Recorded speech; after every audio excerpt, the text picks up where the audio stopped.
All India Radio brings you a special bilingual program on Parakram Parv. The participants are Major General S.P.Sinha and Defence Analyst Nitin Gokhale. Ajay Banerjee, journalist, is initiating and moderating the discussion.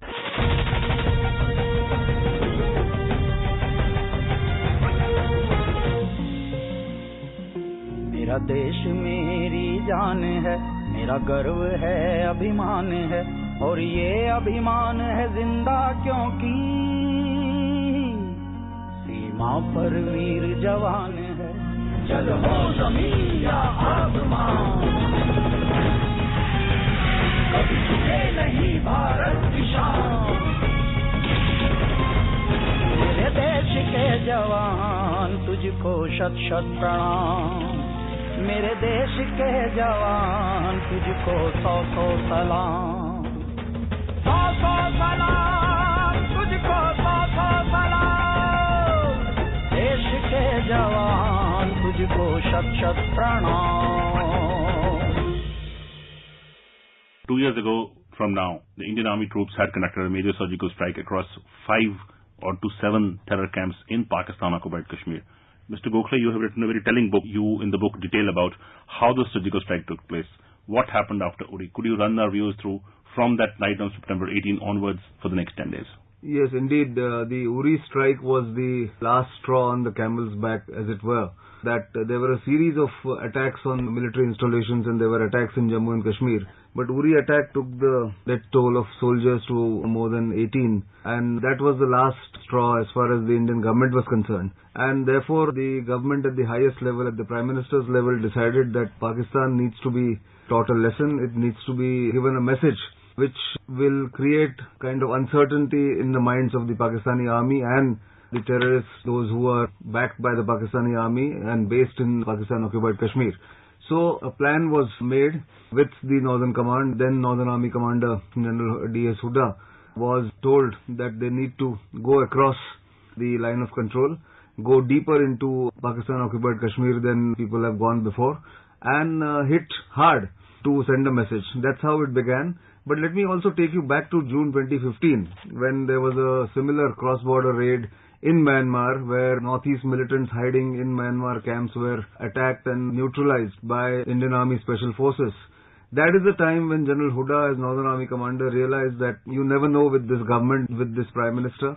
He may ask the Northern Command to do a similar action if push comes to shove. And that's when he decided to pull out the Special Forces from their daily routine of counterinsurgency, counter-terrorism, and told them, those 2 battalions, to prepare for the final eventuality, which is their main task of operating behind enemy lines. And that's where the planning began. They trained for it during the winter of 2015-2016 and were actually ready. When the Uri attack happened, immediately the Special Forces realized, General Huda realized that he needed to now do the ultimate act, which was not authorized earlier, but which was authorized politically for the first time in recent memory, and the rest is history. On 28th night and 29th morning, 7 teams went across the line of control into POK and hit various camps, also Pakistani army camps co-located with the terrorist camps, and of course we know then what happened after that. General Sinha, आपने सेना में लंबी सेवा करी है। सेना की ऐसी कार्रवाई के बाद सेना का मनोबल, सेना का जवान जो संरक्षण सीमा के साथ खड़ा है पाकिस्तान के ऊपर, जब सर्जिकल स्ट्राइक 6-7 जगह पर हुई, उससे काफी एक अहम बात गई हमारी जनता के बीच में और सेना के बीच में। सेना के मनोबल पे क्या असर पड़ा? देखिए, सर्जिकल स्ट्राइक का कई दृष्टिकोण से बहुत महत्वपूर्ण असर पड़ा है। पहला तो जैसे आपने प्रश्न पूछा कि सेना पर क्या असर पड़ा है। सेना पीस टाइम में ट्रेनिंग तो करती है, ऑपरेशनल प्लान बनाती है, लेकिन the proof of the pudding is in eating. उसका टेस्ट कब होता है? एक्चुअल सिनेरियो में एक्चुअल कंडक्ट होता है। तो सेना ने अपने ट्रेनिंग को पूरी तरह से टेस्ट किया और उसमें वो सफल हुए, ये बहुत बड़ी बात है। इसका मतलब है कि ऐसा कार्रवाई करना जिसमें एक भी कैजुअल्टी नहीं हो, ये बहुत सफलता का कारण है। इसका मतलब है जो हमारे ट्रेनिंग के स्टैंडर्ड्स है, मेथोडोलॉजी है, प्रोसीजर्स है, बैटल ड्रिल्स है, स्टैंडिंग ऑपरेटिंग प्रोसीजर, एसओपी, ये सब परफेक्ट है। हालांकि हमारी फौज की अभी भी सिखलाई है कि हम जब भी कुछ करते हैं तो लेसन्स लर्न्ड का एक चैप्टर होता है कि हमने इससे अच्छा चीज क्या सीखा, इसमें और क्या क्या इंप्रूवमेंट हो सकता है। वो ड्रिल तो चलता रहता है, बट सबसे अच्छी बात है कि कोई कैजुअल्टी नहीं हुआ और हमारे बैटल ड्रिल्स पूरी तरह से विंडिकेट हो गए कि वो बहुत अच्छे हैं। दूसरी बात जो कहना चाहता हूं कि इससे इंडियन आर्मी के ऑफिसर कैडर और जवानों का मोराल चोटअप किया है कि ये सरकार फुल हैंड देगी, ऑपरेशनल फ्रीडम देगी, और इसका मतलब है कि हमको, जैसा गोखले साहब ने कहा, कि जो टॉप कमांडर्स हैं वो एंटीसिपेट करेंगे अब कि अब शॉर्ट नोटिस पे उनसे कुछ सख्त एक्शन लेने के लिए कहा जाएगा और उसके लिए वो हमेशा तैयार रहेंगे। ये दूसरा संदेश है। तीसरा संदेश ये है कि पूरे देश में आर्मी की तरफ सम्मान बढ़ा है कि एक आर्मी एक संस्था है जो इतनी सक्षम है। आपको जान के खुशी होगी कि हिंदुस्तान की आर्म्ड फोर्सेज जो है विश्व की तीसरी सबसे शक्तिशाली और इफेक्टिव फौज है। लेकिन ये तो है टेक्निकल और ऑपरेशनल दोनों मिला के। लेकिन यदि मैं एज ए फौजी देखता हूं कि जो हमारी ट्रुप्स और ऑफिसर्स की जो रिलेशनशिप है उसके आधार पे मैं गर्व के साथ कहना चाहता हूं कि इंडियन आर्मी विश्व की सबसे बेस्ट आर्मी है। और यदि संदेश बात कीजिए पाकिस्तान की तरफ, तो यही संदेश जाते हैं पाकिस्तान की तरफ सर्जिकल स्ट्राइक के द्वारा। पहला, हिंदुस्तान की आर्मी और हिंदुस्तान का पॉलिटिकल विल अब प्रोएक्टिव है। हम लोग रिटेलिएट करेंगे, हम चुपचाप तमाशा नहीं देखेंगे। हम पाकिस्तान को पनिश करेंगे और पनिश का जगह हम मुकर्रर करेंगे। टाइमिंग हमारा होगा, जगह हमारा होगा, तरीका हमारा होगा। पहले स्थिति ऐसी थी, जम्मू एंड कश्मीर में और कई जगह फायर रिटर्न करने के लिए मिनिस्ट्री ऑफ डिफेंस की अनुमति चाहिए होती थी। वो हट गया। पूरा ऑपरेशनल फ्रीडम लोकल कमांडर्स को दिया गया है। ये दूसरा चेंज है। एक और जो संदेश पाकिस्तान को जा रहा है, पाकिस्तान विश्वास करता रहा है कि आतंकवाद का सहारा लेके हिंदुस्तान को बर्बाद करो, तबाह करो। जो जियाउल हक का पॉलिसी था, ब्लीडिंग हिंदुस्तान बाय 1000 कट्स, जिसमें आतंकवाद लो कॉस्ट है, कॉस्ट बहुत हाई नहीं है, हाई यील्ड, ये पाकिस्तान का सोच रहा है। इसको अब हिंदुस्तान आर्मी ने कन्वर्ट कर दिया और मौजूदा पॉलिटिकल विल ने it will be high cost low yield. तो ये संदेश, एक और बहुत बड़ा संदेश है, वो ये है कि पाकिस्तान अब भय से हमेशा ग्रसित रहेगा कि हिंदुस्तान किस समय कहां घुसेगा, कौन से हमारे टारगेट पे सर्जिकल स्ट्राइक करेगा, ये भय हमेशा उसको चिंतित करेगा। तो एक सांप उसके गले में हमने डाल दिया है। और एक और बात है, सर्जिकल स्ट्राइक के तरह तरह स्वरूप हैं। एक स्वरूप है कि आप एयर स्ट्राइक कीजिए, दूसरा स्वरूप है कि आप मिसाइल सिस्टम इस्तेमाल कीजिए, तीसरा है कि आप आर्टिलरी और हैवी वेपन्स इस्तेमाल कीजिए, और चौथा है कि आप स्पेशल फोर्सेज पैरा कमांडोज को इस्तेमाल कीजिए, जो इस केस में किया गया है। तो यदि हम सर्जिकल स्ट्राइक करते हैं तो नॉर्मल अनुमान लोग लगाते हैं कि वो फौज अंदर गई, एक टारगेट सेलेक्ट किया, बर्बाद किया। और ये सर्जिकल स्ट्राइक का एक और महत्व है कि कोलैटरल डैमेज कम होना चाहिए, क्योंकि बहुत प्रिसीशन टारगेट हम लोग चूज करते हैं, उसको बर्बाद करते हैं। तो ये चारों कार का मिशन बदलते रहना चाहिए वक्त टू वक्त, क्योंकि फौज में किसी भी ऑपरेशन का मुख्य सफलता का कारण है सरप्राइज एलिमेंट। सरप्राइज तभी मुकर्रर होगा जब आप अपना मेथोडोलॉजी बदलेंगे, अप्रोच बदलेंगे, टेक्निक बदलेंगे। ये है बहुत बड़ी बात है। General Sinha, you have a long experience in the military. Opposition political parties and some former commanders of the army have spoken about the surgical strikes and how previous times also such similar strikes were conducted along the LOC. What is difference between the previous such actions and now? देखिए, मैं बहुत साफ शब्दों में कहना चाहता हूं कि इस सर्जिकल स्ट्राइक में और पहले जो टैक्टिकल एक्शन हुए उसमें फर्क क्या है। पहले जो एक्सरसाइजेज हुए हैं, जैसे 2011 के ऑपरेशन जिंजर की बात करते हैं, वो मैग्नीट्यूड में, स्केल में, इफेक्ट में बहुत लो इंटेंसिटी था। उसमें किसी प्रधानमंत्री की अनुमति की जरूरत नहीं ली गई थी। वहां लोकल कमांडर्स ने अपना टैक्टिकल अनुसार जो सोचा कि उपयोगी है वो हरकत किया। ये डिफरेंट इसलिए है क्योंकि पहली बार पीएम लेवल पे ये स्ट्राइक सैंक्शन किया जाता है। तो magnitude, scale, troops deployment, team formation, 7 terror launch pads को बर्बाद करना, 40 से 50 पाकिस्तान सोल्जर्स को मारना, आतंकी को मारना, दोनों का मिक्स, ये पहली बार हुआ है। इसीलिए स्ट्रिक्टली यदि आप इफेक्ट की बात करें तो इफेक्ट को मद्देनजर रखते हुए ये फर्स्ट एक्सरसाइज हुआ है। तो इनको पिछली वाली से तुलना करना ठीक नहीं होगा। गोखले साहब, तकरीबन 3 दशक आपने रक्षा मामलों को कवर किया है पत्रकार की तरह। एक किताब में आपने वर्णन किया है, वो 23 सितंबर को मोदी साहब गए मिलिट्री ऑपरेशंस रूम में और 28 सितंबर को स्ट्राइक हुई। वो 5 दिन का जो फासला था, वो 5 दिन में क्या हुआ गोखले साहब? जब प्रधानमंत्री मोदी जी को ये ऑप्शंस दिए गए तो पहले वो ऑप्शंस के पहले उनको ये कहा गया कि आपको हम ब्रीफ करना चाहते हैं मिलिट्री ऑपरेशंस डायरेक्टरेट में, ऑपरेशंस रूम में। तो वो साउथ ब्लॉक में अपने ऑफिस से आर्मी हेडक्वार्टर आए, नेशनल सिक्योरिटी एडवाइजर और डिफेंस मिनिस्टर के साथ, और उन्हें वहां ब्रीफ किया गया। उन्हें 3-4 ऑप्शंस बताए गए कि इस तरह से हम कर सकते हैं, ये टारगेट्स हैं और यहां हम टीम्स भेज सकते हैं। तो उन्होंने एक ही प्रश्न पूछा था कि क्या प्रिसीजन एयर स्ट्राइक नहीं हो सकता है। तो कहा गया कि वो कर सकते हैं, पर उसमें कोलैटरल डैमेज होने की संभावना ज्यादा है।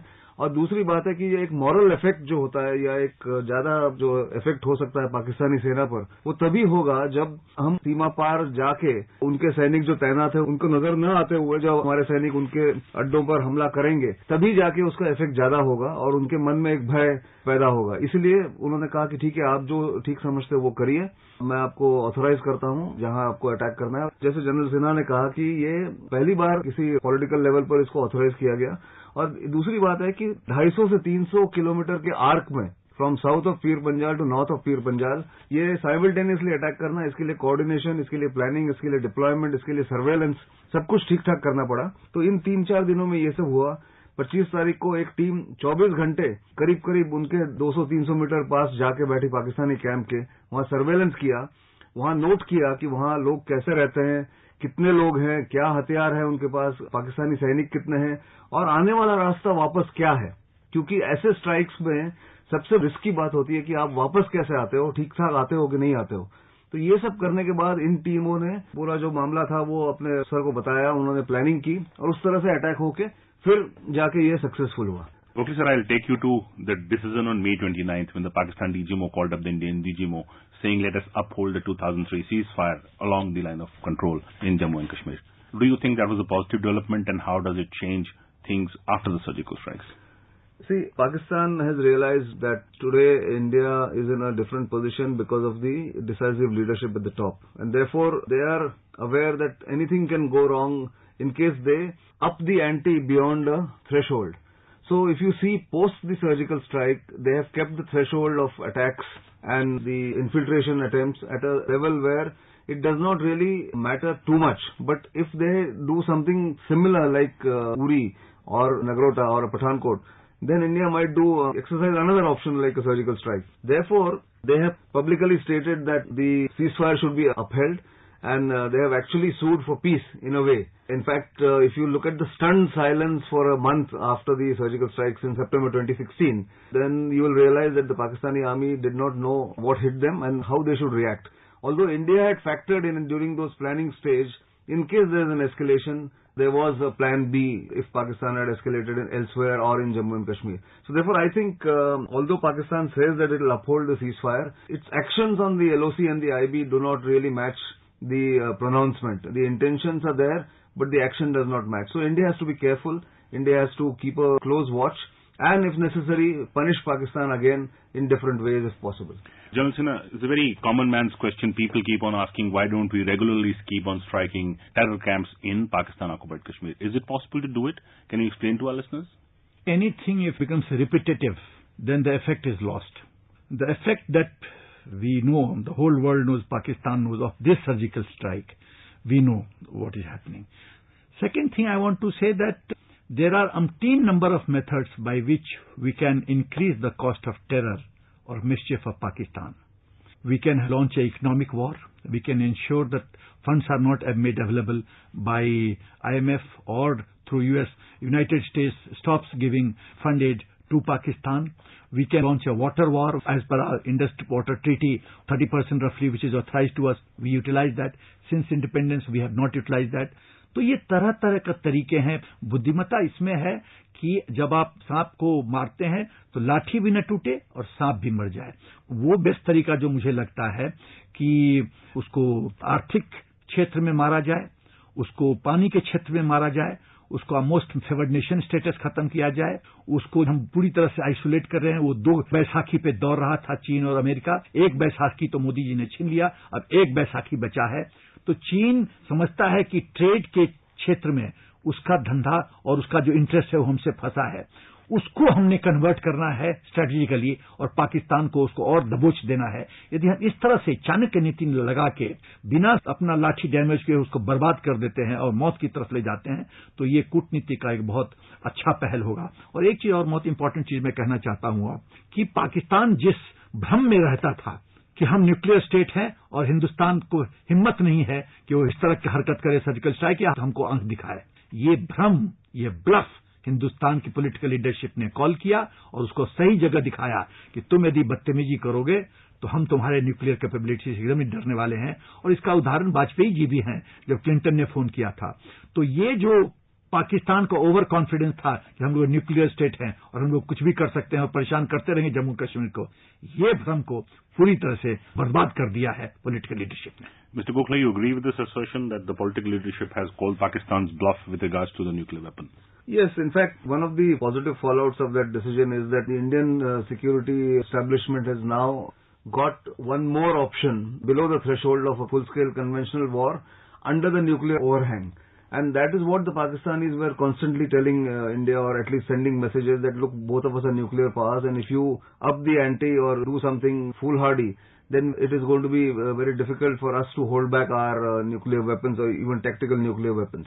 But in this case, because you've got that option between low intensity response to full-scale special forces operation, you've got one more option now in terms of punishing Pakistan or sending a message to Pakistan. And its reaction is very clear. Pakistan could not really retaliate except for the fact that, again, it sort of activated the LOC and activated the IB for a while. But that is a cost India can absorb. That is something that India can deal with. But by striking deep inside the Pakistani occupied Kashmir, or Pakistan occupied Jammu and Kashmir, I must say, the Indian forces and the Indian security establishment has created a kind of uncertainty in the minds of decision makers in Pakistan. Now that is the plus as far as I am concerned.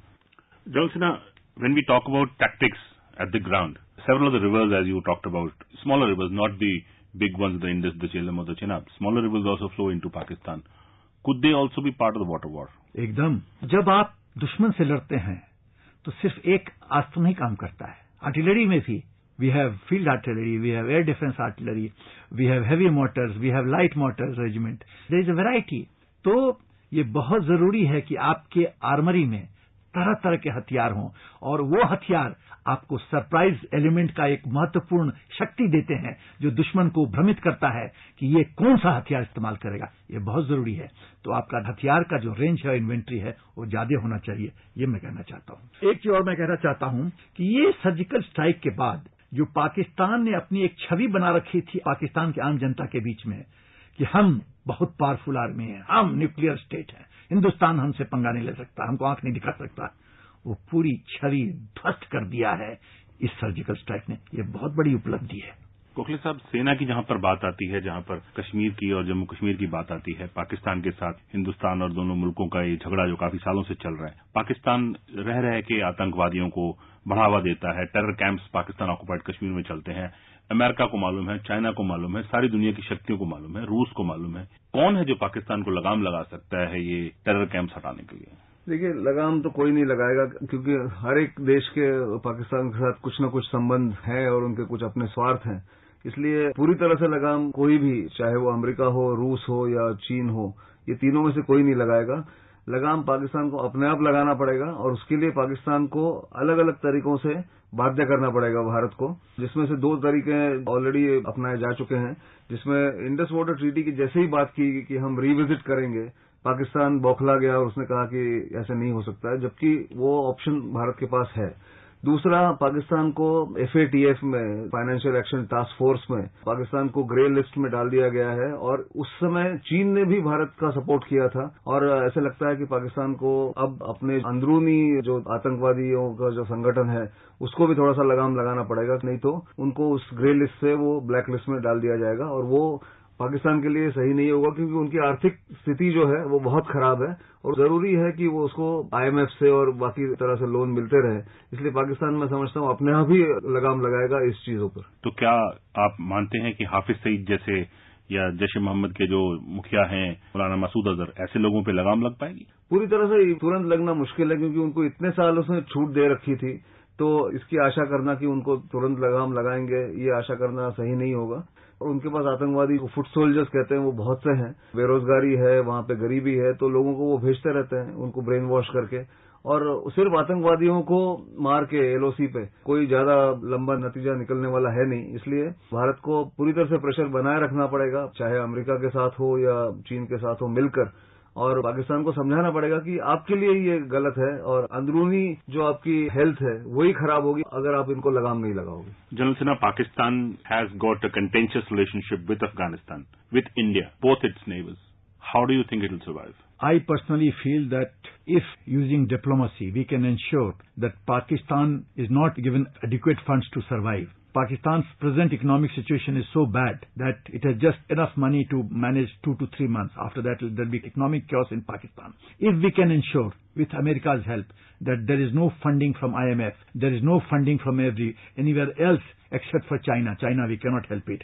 If this happens, that I can tell you, there will be uprising in Pakistan, which suits us. Let there be total revolution, Sampurn Kranti, and Pakistan will automatically get into such a mess that will find it difficult to get out. And if at all it tries to take help of China, then let me tell you, China is a very, very clever country. The example is Harbantota Port in Sri Lanka.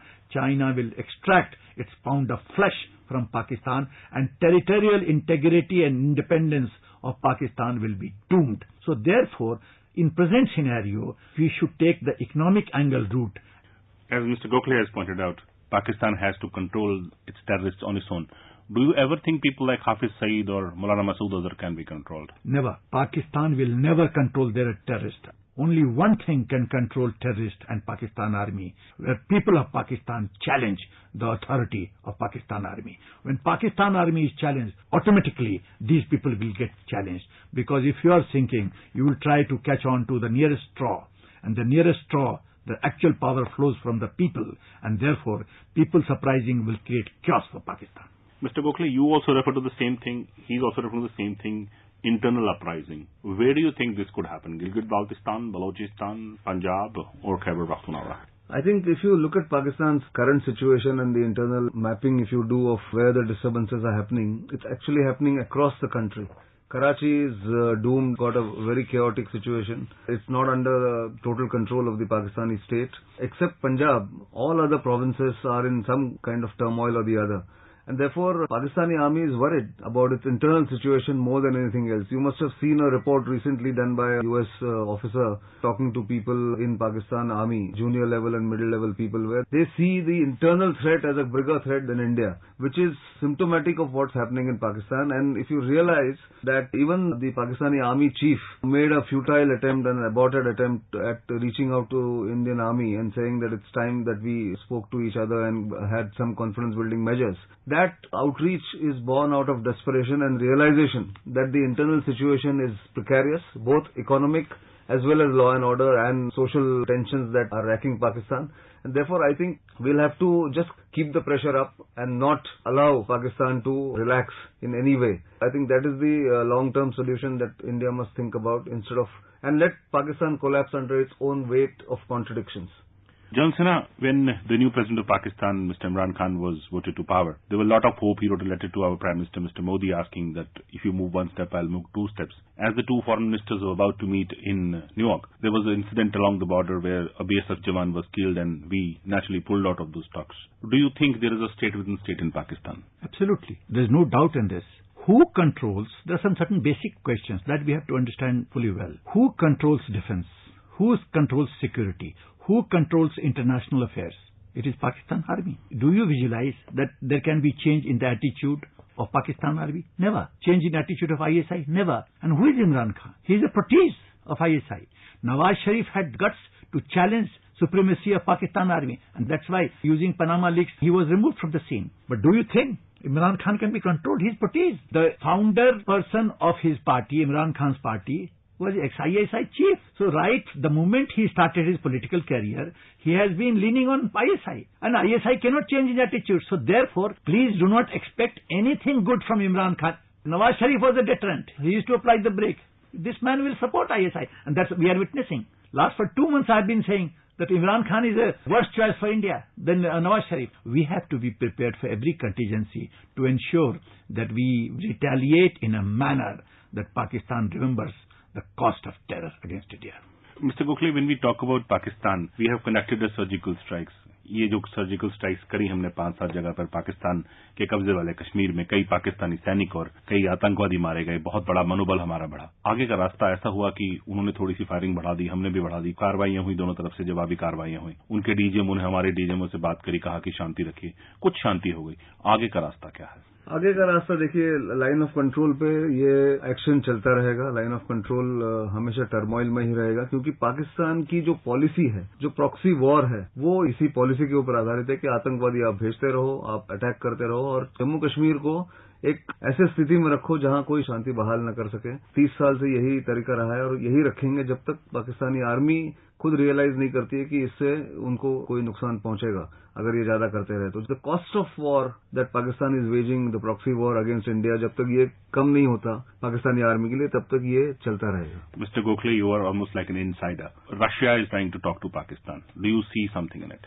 Well, Russia is certainly trying to send multiple messages by doing that, and what I feel is Russia ultimately wants to see to it that India does not go too far away from it as far as the dependence on its arms and ammunition are concerned, or weapons platforms are concerned. And therefore, I think what Moscow is trying to do with Islamabad or Rawalpindi is a subtle message to India, but India should not worry too much about it, because Russia does not have deep pockets like China. Continue to give support or weapons to Pakistan. They need somebody to purchase those weapons, and that deep pockets are with China and India. So therefore Russia cannot go too far into the Pakistani camp despite all the attempts that they are trying to make. I think it's a subtle game that is going on, and India is well aware of these games that are being played by Russia. General Sinha, सेना के आगे कार्रवाई क्या होगी? Surgical strikes हो गए, LOC पर आप हर रोज देखते हैं कि फायरिंग हो रही है। दो मुख्य बातें हैं। हिंदुस्तान पाकिस्तान का बॉर्डर जो है 3,323 किलोमीटर है। रफली 167.5 किलोमीटर पोरस है।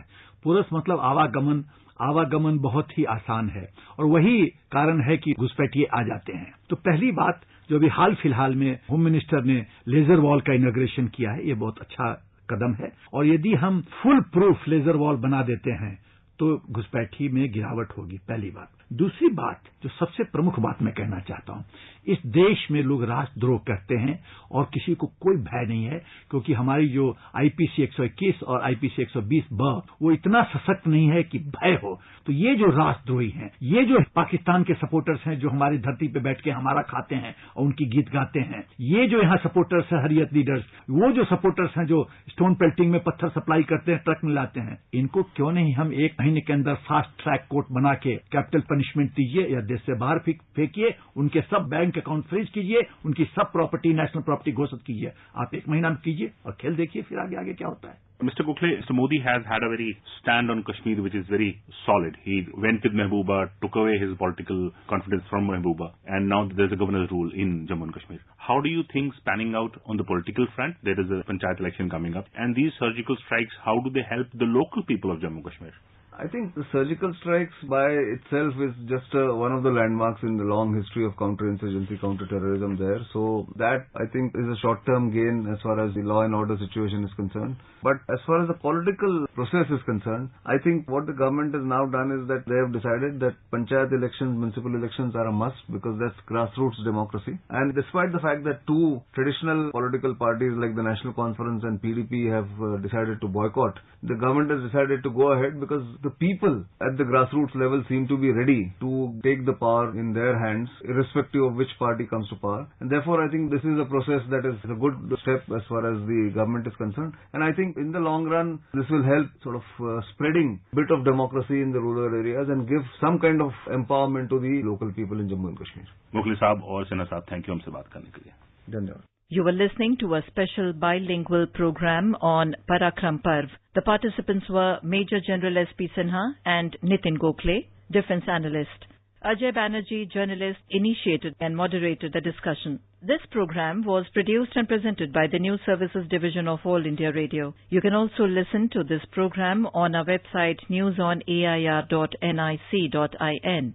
You may email your opinion about this program at airnsttalks@gmail.com.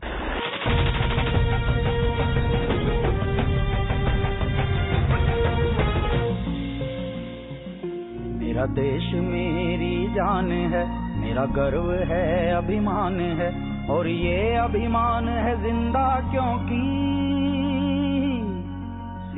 पर वीर जवान है। जल हो जमीन या आसमान,